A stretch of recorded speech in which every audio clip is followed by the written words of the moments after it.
રાજ્યસભાની ચૂંટણી રસાકસી ભરી બની રહેશે। માટેની ચૂંટણીમાં 4 ઉમેદવાર મેદાનમાં ઉતર્યા છે, જેમાં પટેલ માટે અને બળવંતસિંહ બેઠક પર ભારે રસાકસી જોવા મળશે। ત્યારે ગુજરાતમાં ધારાસભ્યો છે જે ભાજપના ઉમેદવારમાં કુતિયાણાના ધારાસભ્ય કાંદલ જાડેજાએ જણાવ્યું હતું કે હાઈકમાન્ડ તરફથી આદેશ મળ્યા છે, ભાજપના ઉમેદવારો મત આપવો તો જેડીયુના ધારાસભ્યો અને ધારીના ધારાસભ્ય કોટડિયા પણ ભાજપના મત આપશે। તેથી કોંગ્રેસ અહેમદ પટેલને હવે જીત મુશ્કેલી બની રહી છે તેવું જણાઈ રહ્યું છે। કોંગ્રેસ માટે 45 મતની જરૂર છે। કોંગ્રેસ પાસે હાલ 44 ધારાસભ્યો છે અને તે પણ ક્રોસ વોટિંગની શક્યતા ધરાવે છે। બીજી તરફ બળવંતસિંહ રાજપૂતનું રાજ્યસભામાં પહોંચવું નક્કી થઈ ગયું છે।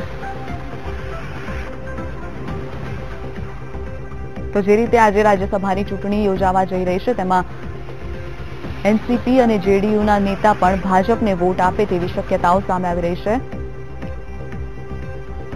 ત્યારે અહેમદ પટેલની જીત પર સંકટના વાદળો છવાયેલા જોવા મળી રહ્યા છે। ત્યારે બીજી તરફ બળવંતસિંહ રાજપૂતનું જીત નક્કી નજર પડી રહી છે। તો આ અંગે વધુ માહિતી માટે અમારા સંવાદદાતા મેહુલ દેસાઈ જોડાઈ ગયા છે। તો મેહુલ, જે રીતે આજે ચૂંટણી થવા જઈ રહી છે, અહેમદ પટેલ અને બળવંતસિંહ રાજપૂત વચ્ચે રસાકસી જોવા મળશે, તો તે અંગે શું છે વધુ માહિતી?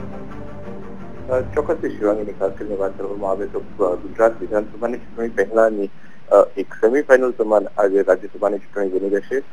ખાસ કરીને વાત કરવામાં આવે તો આ જે ચૂંટણી છે, ચૂંટણીની અંદર રસાકસી ભર્યો જે જંગ છે જેને જોવા મળ્યો છે। ધારાસભ્યો જ મતદાન કરી શક્યા હોય છે। અત્યાર સુધી કોંગ્રેસની પાસે 57 જેટલા ધારાસભ્યો હતા, પરંતુ 6 જેટલા જે ધારાસભ્યોએ કોંગ્રેસ હાઈકમાન્ડની નારાજગીથી રાજીનામું આપ્યા બાદ 51 જેટલા ધારાસભ્યો છે, જેમાંથી 7 જેટલા જે ધારાસભ્યો છે હજુ પણ કોંગ્રેસથી નારાજગી વ્યક્ત કરી રહ્યા છે અને જે બળવંતસિંહ રાજપૂતને મતદાન આપે તેવી પૂરેપૂરી સંભાવના હાલ દેખાઈ રહી છે। ખાસ કરીને વાત કરવામાં આવે તો અહેમદ પટેલ જે કોંગ્રેસના જે અધ્યક્ષ છે સોનિયા ગાંધી, તેમના રાજકીય સલાહકાર છે, જો તેમને અહીં પછડાટ આપવામાં આવે, જો અમિત શાહ સફળ થશે તો ચોક્કસથી 2017ની વિધાનસભાની ચૂંટણીમાં તેનો ચોક્કસથી દેખાશે। કારણ કે જો છેલ્લા 2 વર્ષની ગુજરાતના રાજકીય સમીકરણોની વાત કરવામાં આવે તો પાટીદાર આંદોલન, દલિત આંદોલન જેવા અનેક આંદોલનો થયા, જેથી સત્તામાં રહેલી સરકારની છબી ખરડાઈ હતી, પરંતુ જે રીતે સમીકરણો હવે છેલ્લા 6 માસથી બદલાઈ રહ્યા છે, ફરી એકવાર ભારતીય જનતા પાર્ટીના જે આગેવાનો છે અને ખાસ કરીને જે અમિત શાહ છે પોતાની રાજનૈતિક જે પણ પગલાઓ ભરી રહ્યા છે તેમાં સફળ થતા દેખાઈ રહ્યા છે। બિલકુલ મેહુલ, સમગ્ર માહિતી બદલ આભાર।